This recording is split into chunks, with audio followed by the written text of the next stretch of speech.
Hello and welcome to another edition of the Sporting Kansas City Show on your home for SKC Soccer, Sports Radio 810 WHB. I am Nate Bukaty, joined as always by Carter Augustine in front of the scarf wall at the Compass Minerals training headquarters for Sporting Kansas City. Carter, how are you today? Good, Nate. How are you? I'm doing fine. Apparently my phone ringing here at the office as well. And we've got Allie Trost, who is, well, I guess we can talk about it. You put it out on social media, Allie. You're battling. You have tested positive for the coronavirus right now. How are you feeling? How you doing? What's the latest with you? I'm feeling good. I tweeted out today, actually on Tuesday, that I woke up and this is the best I've felt in probably the last 4 to 5 days. So on the mend, very grateful that I haven't had a more severe case of it as far as symptoms go, but going to continue to monitor my symptoms and my recovery, but thankful for all of the well wishes. And yeah, doing well. Just I guess bored in quarantine that I already started decorating for fall, which is pretty sad given that it is September 8th. But no, that's what you do. That's what you do. I'm very team fall decorations, yes. Especially anytime after Labor Day. We took our kids to the apple orchard over the weekend. Love it. And I'm any fall stuff, fall festiveness, festivity, whatever you want to call it. I'm pro it. So we've got all the salted caramel, pumpkin candles going, the little fall fake leaves, pumpkins everywhere. We went all out. So hey, there you go. That's a fine way. Carter, thoughts? I'm trying to hold on to summer. I'm a summer kid. I always love summer. So unfortunately, it doesn't really feel like a summer this year. So maybe it is time to just let it go. Let it go and just move on to fall. The only thing I'm afraid of is that fall means that winter's even closer, and I do think winter's going to be brutal this year, but we'll see. We'll find out. Hey, we've got a busy show for you coming up. We're going to talk with Erik Hurtado. He was the man that scored the goal for Sporting KC in their 2-1 loss against Houston this past weekend. Really good dude, and will be fun to talk to him. And we'll also talk to another pretty good dude, Cal Williams, the voice of Minnesota United. Of course, my predecessor at the play-by-play job in Kansas City as well. So always fun to catch up with Cal. So that's all straight ahead on the show. Guys, let's get some quick thoughts in on this past weekend for Sporting Kansas City. We had Carter's Nuggets going through the course of the game. And Carter, I'll just throw it out to you first. Jacob brought up heavy legs a couple times in the second half of that game. I'm sure it sounds to people like a bit of an excuse for the way that that game got closed out. It looked pretty legit to me, though, on the field. What did you see from Sporting Kansas City in that game, maybe that contributed to that giving up the lead and the win in the second half? Yeah, I think Jacob's got a good point there. They looked pretty tired and leggy, especially in the second half. And it's been a lot of games. We talked about it. It was 5 and 16 days that they just went through. You have to same-day travel, go down to Houston. I thought Jacob actually said this in the broadcast, but because it rained pretty hard on the field just before the game, it looked like it was a little more exertion needed to run around out there as well on the soaked pitch. So it's not an excuse, but I don't know, Ali, they look like they're pretty tired in that second half. Yeah, I actually on the post-game show, Chad Reynolds and I were talking about how much that disjointedness and breakdown that seemed to occur about 5 to 10 minutes or, even less, just right at the start of the second half, seemed to lead to a really smart decision by Todd Ramos to make the substitutions that he did, which almost immediately led to the first goal there for the Dynamo that I thought capitalized on what was a big decline for Sporting in that second half that just kind of caught them on their heels and they couldn't really recover. And this Dynamo team is not one to mess with as far as their momentum and speed up top. And I think that with the depth that they have and that they've been showing, it's a really dangerous team, especially in the second half of games. Where I really noticed it in the second half, that game got so sloppy, and maybe some of it was the conditions of the field, but guys that we have seen who have been really tight on the ball, Kyrie Shelton, Busio, Kinda, so many turnovers in the middle of the field, just mishit passes. And I think, in my opinion, it seemed like it started to have this cumulative effect. Maybe they were mishitting some of those passes because they were dog tired. They were worn down. And because they were mishitting those passes, they couldn't maintain possession. and you guys have played the game. You know how much less energy it really takes to let the ball do the work when you have it in possession than it does to chase it to try to get it back. And it seemed like every time they would get the ball back, it would be one or two passes before another miss hit. Then they had to do all that work all over again. And I kind of wonder if that might have played into Peter's decision to sub in Winston Reed for Gotti Kinda in the game. Maybe he had already planned that before the game. I don't know. But it almost seemed like everybody involved was just thinking, man, we just got to hold on and try to get out of here with whatever result we can, because the guys are just running out of steam. Carter, what did you see in that regard?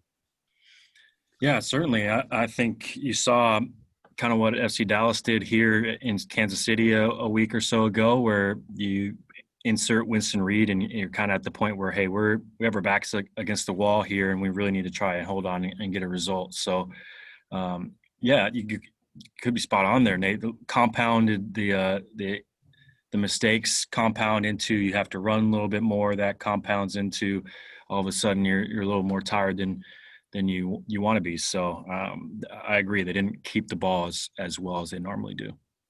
Yeah, which just pulls players out of position. I think we saw that. Manager Peter Vermees talked about it too on Albert Elise's goal, where Amadou Dia, who had a great game outside of this one play, got drawn a little too far inside because of the way that Houston was swinging the ball around outside the top of the box.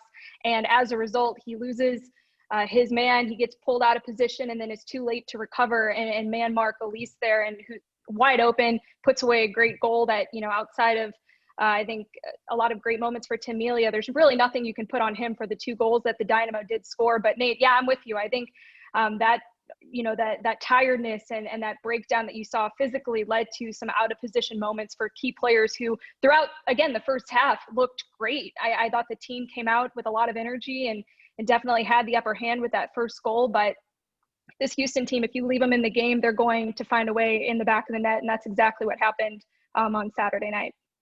Well, I would make the argument that Tim even made the game seem closer than it was, because he made a big time save in the first half on a one-on-one situation. And then obviously made that amazing play on Ariel Lassiter on that 1v1 breakaway in the second half as well. So it could have been worse. I mean, Tim Melia really helped keep him in the game, Carter. I would say kind of the tired legs thing too is the two services which were fantastic from Quintero and then Valentin. I mean, excellent balls, but you wonder if they could have been closed down a little bit better. And you always hear it in basketball. Mm-hmm. They're trying to feed it into the post. It's a lot easier when you're not defending the guard making the pass. And so if you defend the guard making the pass, if you defend these especially Quintero, who's so good on the ball, when he gets in those areas, get a little closer to them, and it's a lot more difficult to play the wonderful service that both of those guys did for the two goals. But I mean, you have to give credit to those guys as well, because I think they're two good goals from Houston as well. So as much as SKC didn't close down and had some mistakes, Houston really took advantage of that with some wonderful play. No doubt about it. Sporting Kansas City ended up taking the loss. Allie, I'm going to cut you off there so we can get a break because we got a couple of guests to get to. I guess the good news is, at least for now, Sporting KC still in first place in the West. There's going to be some games this week leading up to it, so that could change by the time Sunday rolls around. But that's something to keep in mind in terms of perspective in the Western Conference. We're going to take a break. When we come back, we're going to be joined by Erik Hurtado, then the voice of Minnesota United, Cal Williams. It's all straight ahead on the Sporting Kansas City Show. And we're back on the Sporting Kansas City Show on your home for SKC Soccer, Sports Radio 810 WHB, wherever you get your podcasts and wherever you stream your video content. You want to see our beautiful faces, you can go to the 810 Facebook page, 810 YouTube page, and elsewhere, and you can watch the whole show as well. And we're joined now, speaking of handsome faces, by Erik Hurtado, the man that scored a beautiful goal, a team goal. That was really one of those ones that makes you say, that's how Sporting Kansas City like to play soccer. Erik Hurtado joins us on the show now. Erik, hey, thanks a lot for joining us, man. How you doing? I'm good, man. Thanks for having me. Hey, so let's get right into that goal, first of all, before we even talk about all the other stuff, because you tell me that thing seemed like every guy on the field was involved in the buildup at some level. What's it like to be a part of a goal like that in which the entire team kind of seems to play a part? It feels really good because the work that we put in training, it just pays off. It didn't in the moment. It didn't feel like we did anything special. It was just like kind of like routine because that's what we've been doing in practice so much. But then when you look back at it and you see how many players on the field touched the ball and the amount of passes that we got and the formation that we've been working on and we get a goal off of it, it's a good thing. Yeah, Erik, you said after the game that was something you had been practicing, and that was a different front line than we've seen this season with yourself, Kyrie Shelton, and then Graham Zusi. So what was the message from Peter Vermees before the game, and what were his goals for you all out on the field with that unique front line? The goal was to win the game. We needed to pick up points some way or another, and unfortunately we weren't able to, but that was the main goal, and that was the plan, was to go out there and get a win. And, Graham's played that position before, and we felt confident out there, and I think we did well together up top. That's a good thing about this team. You can interchange players in different positions, and they can still do really well. Erik, can you take me through kind of what you saw on the goal and especially that run to crash at the back post and get the rebound? What was going through your mind? So I checked back and got the ball from Gotti, or Felipe, and I found Gotti, and I saw that he played Kyrie in, and I thought, oh, maybe I can get in for a tap and maybe he can cross me the ball. So I just accelerated a little bit and went in there. I was calling for it, but he shot it and it deflected and it came right to me, and I had to react pretty quick. And it went in.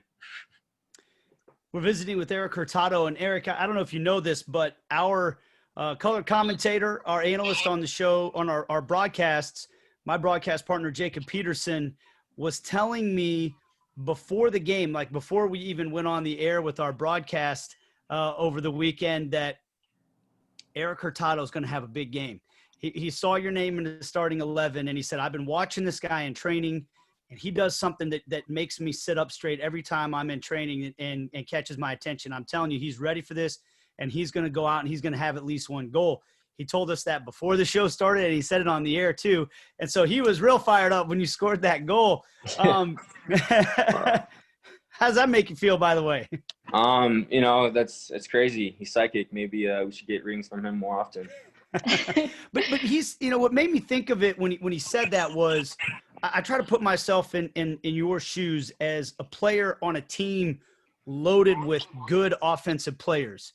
And your only chance a lot of times to make noise is going to be in training. And you can go out and do that all you want, but at some point you got to get the opportunity to go out in a game and do it. And so for you, I don't know, is it pressure? Is it excitement? Hey, I get a chance in a real game to go out and show these guys what I'm capable of. What's that like for you, knowing that, hey, I'm doing this in training, but now I got a chance in a real game to go out and do it? I don't know. I don't think it would be like I got to go out and prove to them that I can do this, because I'm confident in myself, and I know my teammates and my coaches are confident in me too. And when they give me a chance to go out there, they're confident in me, and I just go out there and I try and work as hard as I can for the team and create as many chances and do what they ask of me. So any chance that I get, I'm happy for, and I'm going to play the same way regardless of if I'm playing every game or coming on as a sub. It doesn't matter. Well, and like you said, you're going to make the most of those opportunities. And I don't know if you've seen this stat yet, but among MLS players with at least 2 goals scored in 90 minutes played, you rank first in goals per 90 minutes. So what is it about, the opportunity that allows you to really maximize the time that you do have on the field? What does that say about you as a player? I don't know.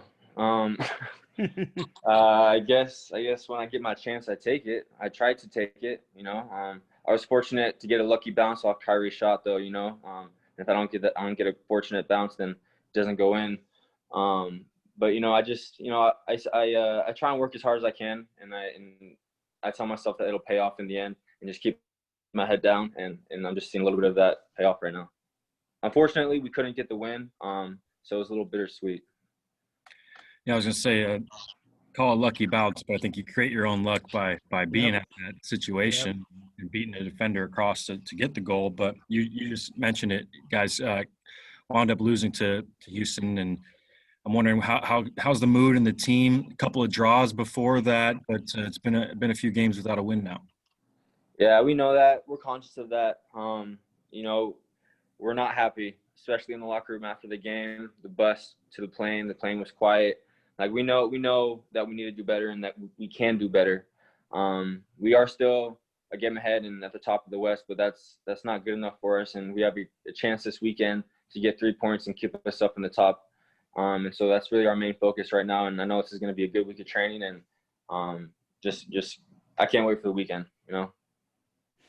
Erik Hurtado is our guest, but maybe you guys could use a couple extra days to get ready for this after the gauntlet that you just went through with 5 games in 16 days. This is the closest thing to like a normal week you guys have had, at least on the schedule, since March. I mean, you had the weird situation of the season getting shut down. You go down to Orlando and play in a weird schedule there where no game seems to kick at a normal time. You come back and you're playing a game every 3-4 days, it seems like.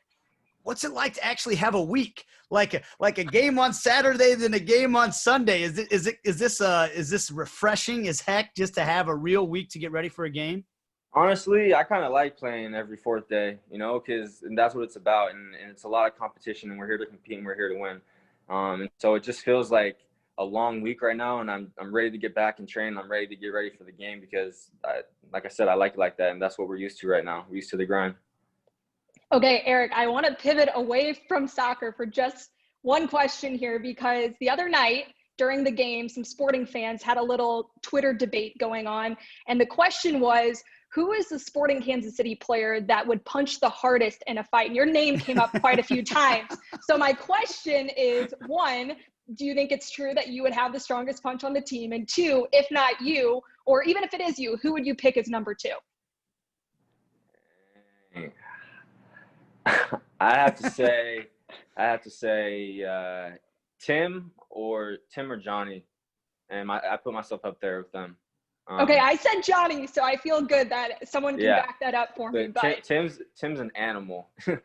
Yeah, Tim's a beast, so you never know with him. See, I think that Johnny Russell's getting extra credit because he's from Scotland and Glasgow at that, and I think that you know there's something to be said for that. But for me, it's you and Tim. You know, there's just a different sturdiness to the two of you, you know? Yeah, okay. I feel like Johnny, after like a couple shots of bourbon, but sober. It would be scotch, by the way. It would be scotch. Scotch, bourbon, whatever. That's all right. Hey, Erik, I want you to know this. I'm always even comfortable enough to say this because we're on Zoom far away from each other. I did vote for Tim just because, like you said, that guy is an animal. You know, I mean, that's cool. That's cool. He's better with using his hands anyway. So that's right. That's fair. But I don't want to get punched by either of you. I'm just saying, you know, I'm on your side. Keep me in a close second then. There you go. Well, Erik, you said you can't wait for the weekend. You guys got Minnesota United. Man, it kind of feels like a 7-game series or something with these guys. Played them a few times now. Does that help when you're getting ready to face them this weekend, or what's that going to be like? Yeah, I think it helps because you can look back on the game. You know, it's the same team. They're going to have the same tendencies. So you can look back and see what you did well against them and where you were hurting a little bit. And I think we're going to be able to do that pretty easily. Just go through film with the coaches and then just have to go out there and do what's on the film. Well, hey, Erik, we appreciate the time. Congratulations on the goal. We know it didn't come in the victory, which was more important to you and everybody, but it still was really fun to watch that. And we know there's more to come from you. So thanks a lot for the time and good luck going forward. Thanks. I appreciate all the love. Have a good day, guys. All right. That is Erik Hurtado. If he's not the hardest puncher on the team, he's at least in the top 2. I think we've confirmed that right there. We'll take a break. Back with Cal Williams, the voice of Minnesota United, right after this. All right, we continue with a list of all-star guests on the show. Our thanks to Erik Hurtado for joining us in the last segment. We're now joined by a familiar face and an old friend, Cal Williams, the voice of Minnesota United. Cal, how's it going, man? Thanks for joining us. Yeah, appreciate it. The temperature's changing up here, so I have to now confess it is sweater weather, which I don't mind at all. As you guys know, I'm used to terrible weather being from the UK, but the winters up here in the Twin Cities are something to behold, let me tell you. But we're ready. Allianz Field, which of course is an outdoor stadium, will be interesting in a month's time or so. But we're all ready, Nate, and coming off the back of a very convincing victory, things are looking a little brighter for Minnesota United. Yeah, because there was that disappointing result against FC Dallas, but then that resounding win this past weekend. If you could crystallize it for us, what was the difference? Well, I think more than anything, because let's be honest, the result against Houston Dynamo was perhaps best described as paltry and putrid and whatever other word you want to use to describe a really disappointing evening for Minnesota United. It wasn't the best evening, to say the least. So I think there was a reaction that was needed. Adrian Heath went with a couple of different changes. The most notable one was the full debut of Emmanuel Reynoso, the new designated player arriving from Boca Juniors, who has been a revelation already. We got a really good glimpse of him against RSL. He was fabulous in the little pockets in between the lines, pulling players out of position, pinging the ball across the field directly, was wonderful in the little tight spaces, some fabulous little intricate 1-2s with Kevin Molino and Robin Lurd, who I thought had his best game in a Minnesota United jersey as well. So it was fabulous to watch. It really was, because Minnesota have been lacking a number 10 for some time now. We were fortunate to have Darwin Quintero for a couple of seasons at Minnesota United, but I think a motivated Darwin Quintero is still one of the better number 10s in Major League Soccer. But when you get the wrong side of him and you get to see the inconsistency of Darwin Quintero, then there is an issue there with him. I think he's performed quite well for the Dynamo so far this year, but Minnesota simply needed somebody who was going to be a little more consistent, and I think they've got that with Emmanuel Reynoso. So he was the main difference, no doubt. As I said, Robin Lurd had his best game in a Minnesota United shirt as well. And the emergence of Jose Aja, the Uruguayan centre-back, has been a surprise to just about all of us up here as well. So I think coming off of the result in Houston, I think there was an element of solidity about the team against RSL, a little more senior, if you will. And I think Minnesota United were extremely happy with the outcome of that result against RSL. Cal, I do want to focus, though, a little bit on the Houston Dynamo, because Sporting and Minnesota have both had their weaknesses exposed by the Dynamo in similar results. The 5-2 loss for Sporting Kansas City, 3-0 for the Minnesota United.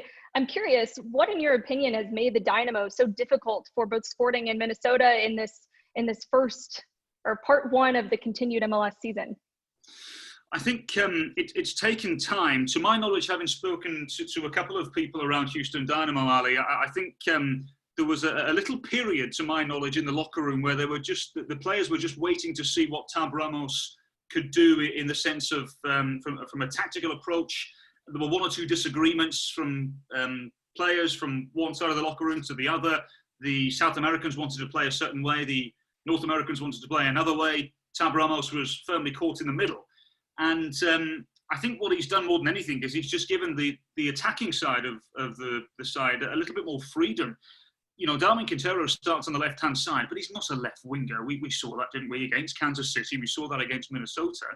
He floats. He doesn't run. He tends to float, doesn't he? You know, it's like sometimes when you get an informed Darwin Quintero, it's like stroking silk, isn't it? You know, he's just wonderful when he gets in the groove. And, you know, I think he's been a really good signing for them.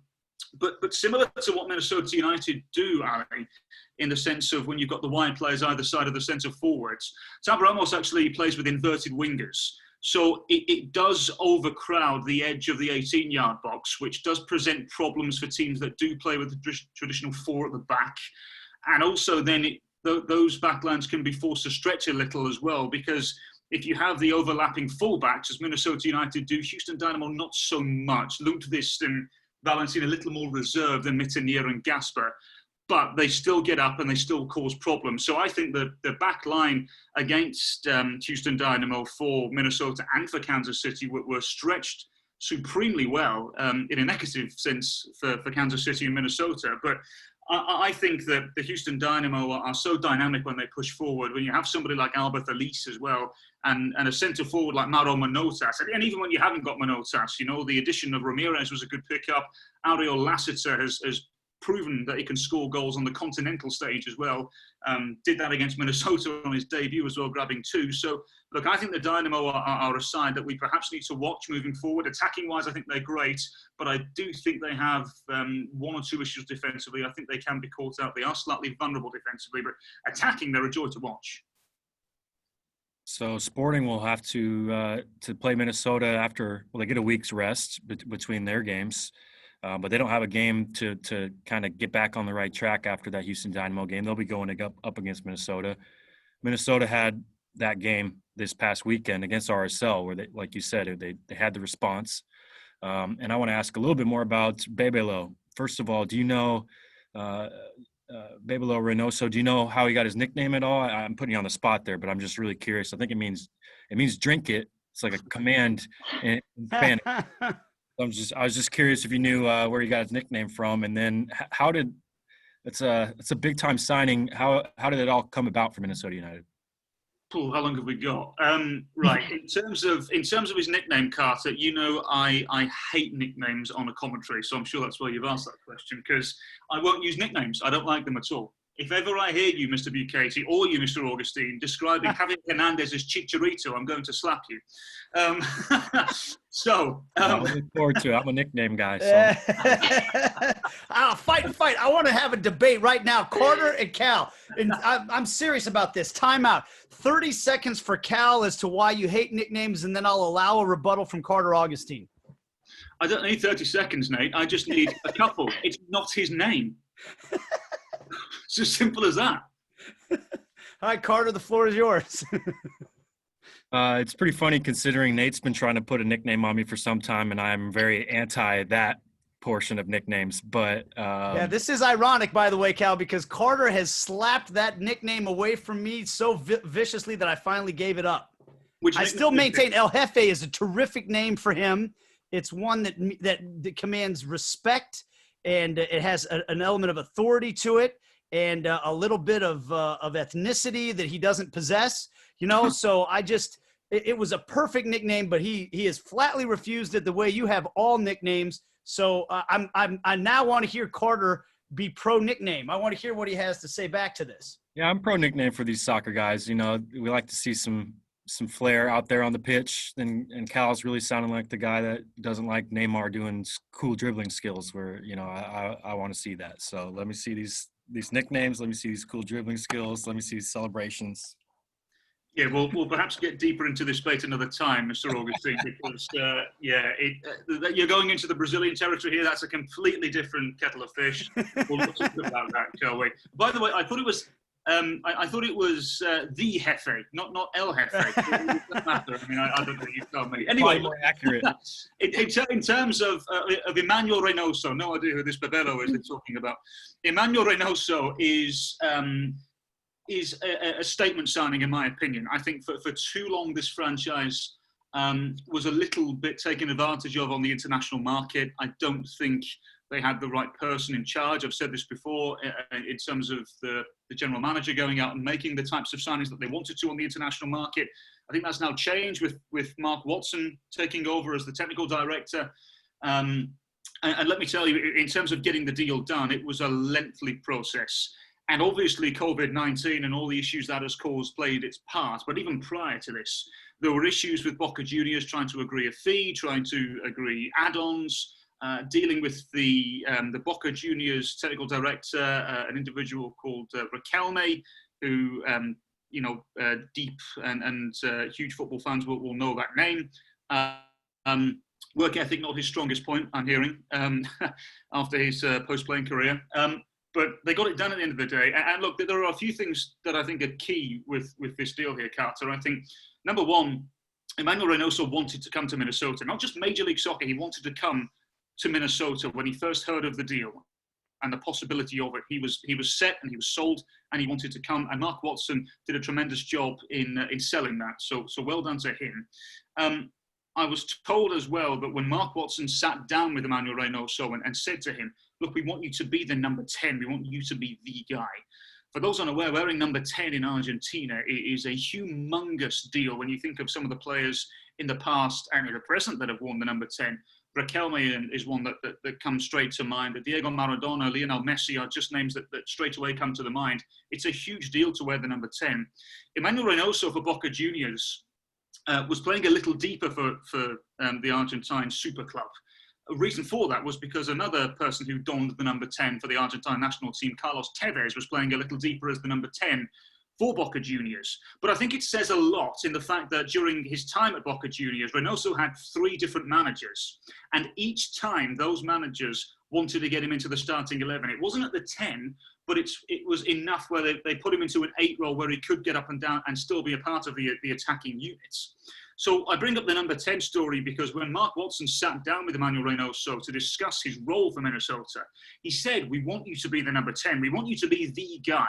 Emmanuel Reynoso, I was told, then had a little tear run down his cheek because it means so much. And that is when the deal was sold. The fact that he was going to be the number 10 right then and then, that's when the deal was done. And they've not looked back since.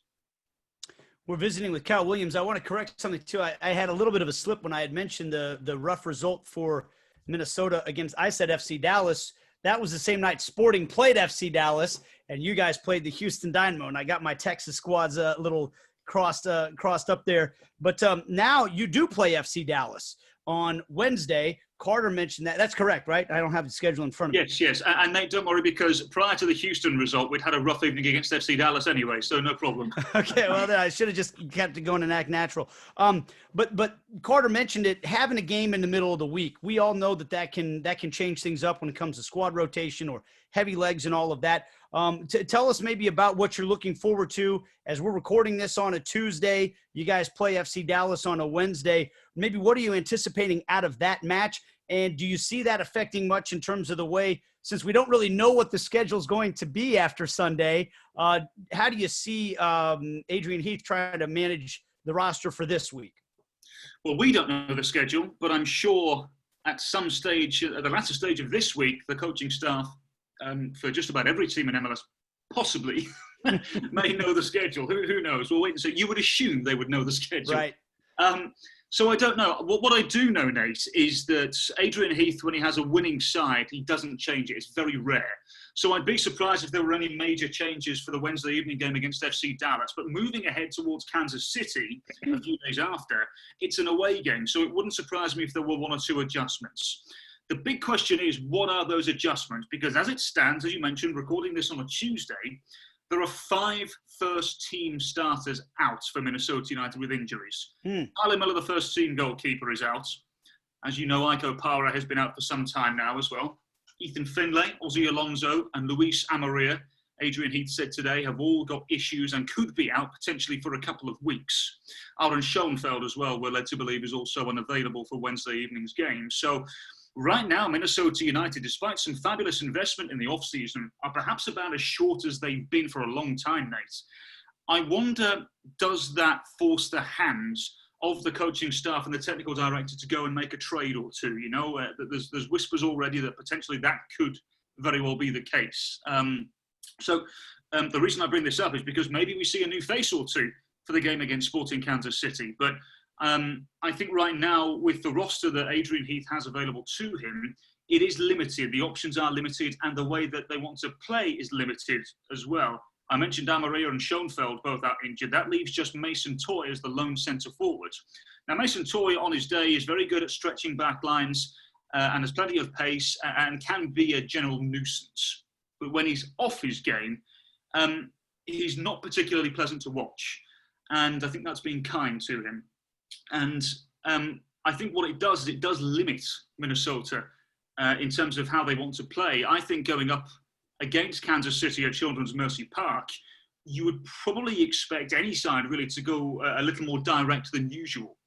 That would perhaps insinuate that Aaron Schoenfeld would be the lone centre forward. He's a big centre forward, big target man. So that wouldn't surprise me if he is available. But right now, as I said, they only have Mason Toye available on Tuesday for the Wednesday game. And I don't know how it's going to look in a few days' time. The one thing I am certain of, though, Nate, is that Emmanuel Reynoso will be at centre stage once again.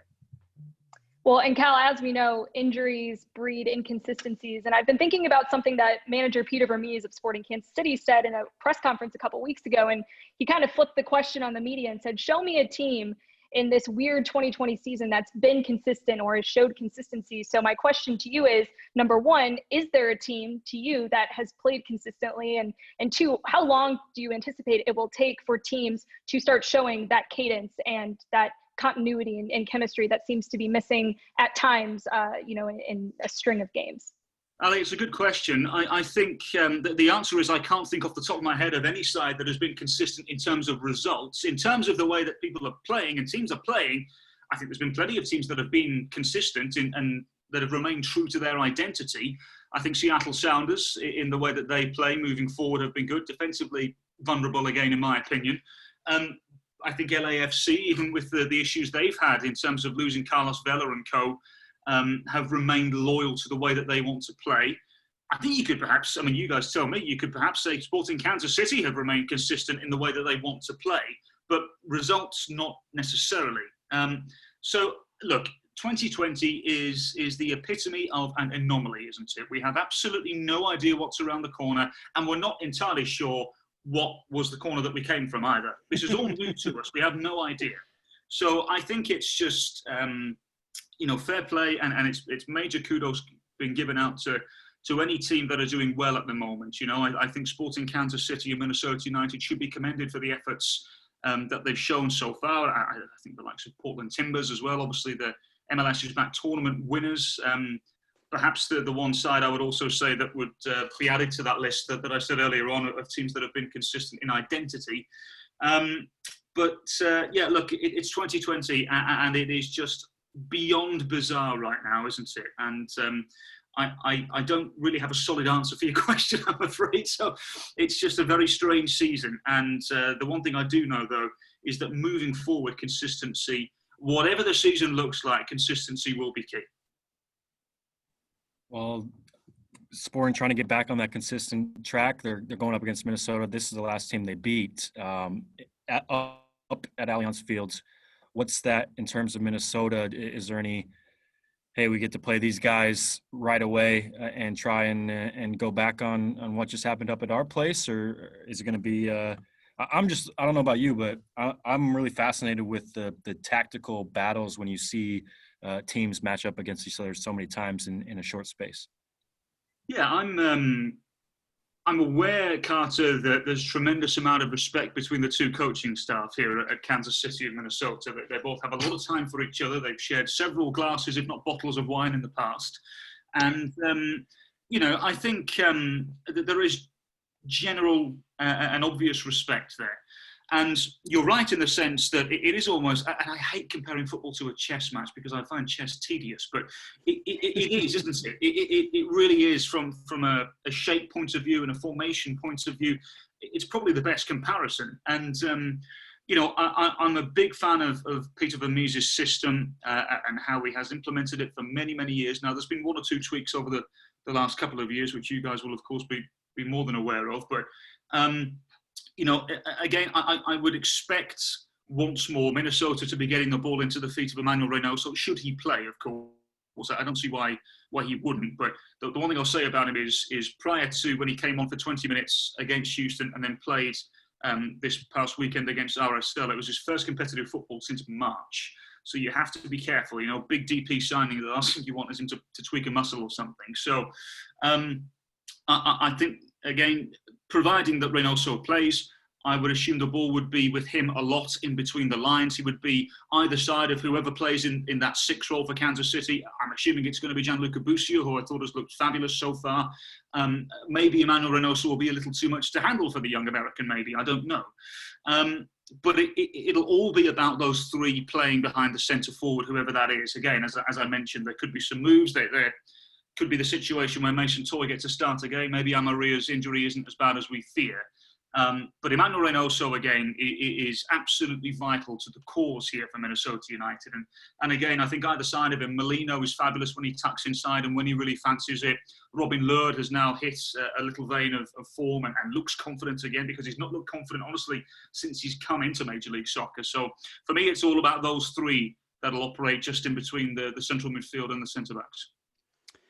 Well, I think I can speak for both of us as commentators, Cal, when I say I just hope that if there are goals on Sunday, they are not own goals, that they are beautiful works of soccer creativity and majesty and all that, because own goals, and that's what we had last time around. We don't want that. We want some beautiful soccer to be played. And hey, we appreciate the time as always. Good luck to your squad on Wednesday, and we'll see you on Sunday. Appreciate it. Thank you, guys. Have a good show. All right, that is Cal Williams, voice of Minnesota United. We'll be back to wrap things up on the Sporting Kansas City show right after this. All right, we are back to wrap things up on this edition of the Sporting Kansas City show, as our thanks to Erik Hurtado and Cal Williams. I want so bad to come up with a nickname for Cal now that we have to refer to him by his nickname all the time. Carter, because he can't slap us via Zoom, right? He says he'll slap us next time he sees us if we use the nicknames. But anyways, it's always great to talk to our buddy Cal Williams. Now for Sporting KC, a week to get ready for Minnesota United. And look, guys, I don't know about you. We heard from Erik. He said he'd rather play games every 3 or 4 days. And I like that attitude, and I hope the players feel that way. I think we're going to see a refreshed Sporting Kansas City side on Sunday come out and look almost completely different than the one that we saw on Saturday in Houston. What about you? I'll start with you, Allie. What do you think? Yeah, I think when I think about what Erik was saying, I almost wonder if he meant more so from the mental side, where if you have a result you aren't happy with, you immediately just want to get back and kind of right the wrongs and get back in the saddle. Whereas the physical time off where you can heal and really just get physically refreshed and ready for a game, I think is very valuable and something that Sporting will definitely benefit from come Sunday. Yes, that's the game. My schedule is right in my head. But outside of that, you also have a couple of Sporting players that have a few knocks that they're coming back from. So I think this will also be valuable for players like Roger Espinoza, Alan Polito, also according to Vermees, recovering from a knock of his own. So I think this will help the team get some of that depth back that they haven't been missing necessarily, because I think that they still had a considerable amount of depth in all of their key positions, but they'll be at full strength, hopefully, come Sunday. Yeah, I'm looking at what Erik Hurtado said about, it's 4 games now without a win. And so he said they had a silent plane ride back from Houston. I think it's in the top of their minds. So, yeah, good week of rest for the legs. And then, listen, they've been in first place for so long, but I'm sure they would have liked to get at least a win or 2 out of these last 4 games to keep pushing themselves above the rest of the pack. So what I'm looking for is what we just heard from Cal Williams. Minnesota did in their last game, a response from Sporting Kansas City in this game. And I'm really looking forward to the addition of Reynoso. And I thought that was really well illustrated by Cal, the battle that he will have with whoever plays the number 6 for Sporting Kansas City. And that'll be a big task for, if it is Gianluca Busio, whoever's in that number 6 role, to try and keep tabs on the new playmaker for Minnesota United. So I'm excited to see him. It's a little bit of a wrinkle, right? In terms of these teams have played each other a couple times already this season, but now there's a big time player coming in from Minnesota United that will make the game a little different than it has been in the previous 2. That's something that Jacob Peterson's pointed out to me a few times since Busio took over the 6 in place of Elie, who's gone right now. By the way, Peter said he might be back as soon as sometime this week, so we'll see about that. But he has said really hasn't faced that pure number 10, because not every team has a pure number 10 on the field. And he's told me a couple times, like, I really am anxious to see how Boost looks when he goes up against one of those guys. And that's going to be another step in the learning experience for young Gianluca Busio if that matchup ends up happening on Sunday. So we'll find out. 7:30 kickoff at Children's Mercy Park. Pre-game show on Fox Sports Kansas City at 7 o'clock. Our play-by-play on sports, well, it's actually going to be on our sister station, 94.5 FM ESPN Kansas City, and on Fox Sports Kansas City as well. That's all straight ahead. So for Erik Hurtado and for Cal Williams, Carter Augustine, Ali Trost, that's going to do it for this edition. You got something else, Carter, before we let you go? Yeah, I just want to, first of all, Allie, feel better. I hope you're feeling better next time we talk. And then secondly, let's make sure everyone gets out to thepitchkc.com and votes for our man, Nate Bukaty, in terms of the, radio personality of the year in Kansas City. Get there, vote. Wow. Yeah, Carter Augustine, my campaign chairman. I'm all for it. 10 very well represented. Border Patrol's got a little competition, though, with Nate and Steven, but Sporting fans. We don't want to talk about those other guys, Allie. Come on. I'm worried. Whose side are you on here? Are you guys going to split votes? No. I was just going to say, Nate, you have all of Sporting Kansas City behind you, so that should be a leg up, if anything. All right, there you go. And all the listeners of Allie, this show. I can't vote. Are you kidding me? I'm not voting. I know all of you too well. I'm worried about like the split MVP vote. You know, the two clear favorites are on the same team, so they're going to split votes, and then there's going to be and that's what I'm worried about. But yeah. LeBron and Anthony Davis here. It's team game. It's team game. We're all trying to win this thing as a team. So I appreciate the shout, Carter. And that's going to do it for us for now. We will see you next week on the Sporting Kansas City show.